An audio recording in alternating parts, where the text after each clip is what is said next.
반갑습니다. This is an unfortunate story that highlights some of the downfalls and potential dark sides of living and teaching in a country like Korea. I'm going to leave a couple of links to articles about the same story. Basically what we have is an American teacher here in Seoul, Korea, in Itaewon, and an experienced person, qualified person, a chemistry teacher, not just your run-of-the-mill ESL instructor that's just kind of doing a temporary thing. Was in a bar with his Korean girlfriend. What ended up happening was a drunk Korean man eventually came up and began to grope his girlfriend. One thing led to another. Things began to escalate.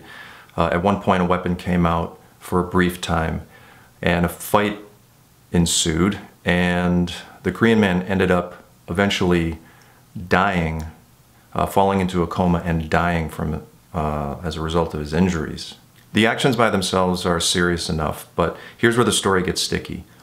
This situation happened in a place in Itaewon called Hooker Hill, in a bar. From what I've read and understand of the situation, it was at like 10 o'clock in the morning on a Sunday. These are all things that really don't help explain the situation or justify the actions. There's no doubt going to be many opinions and viewpoints on this, and some of the details I kind of left out that aren't necessarily important, but you can check it out in the articles that I put in. But it's unfortunate for many reasons. First, you have a dead individual. Second, the other individual, the American, is now in a real fight, a fight for his life. He's in jail as we speak.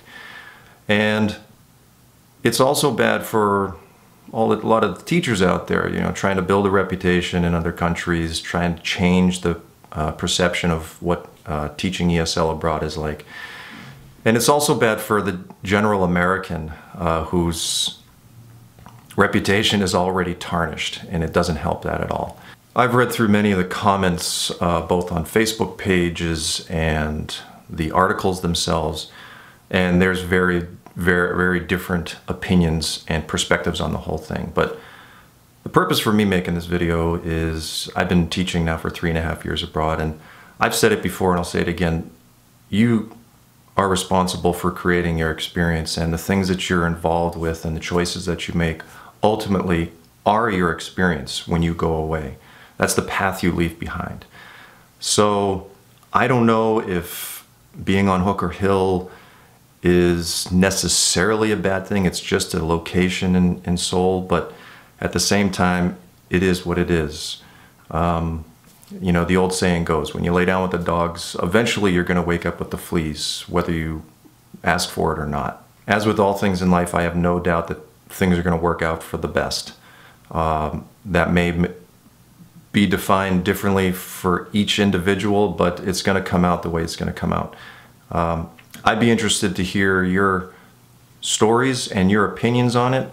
My only request is that it not get superheated, it doesn't get racial, it doesn't get evil and aggressive and all that hate-filled speech, because I will delete your comments, so you'll just be wasting your time. But I'd be interested to hear what you have to say, everybody else. Thanks for watching. See you next time. Peace.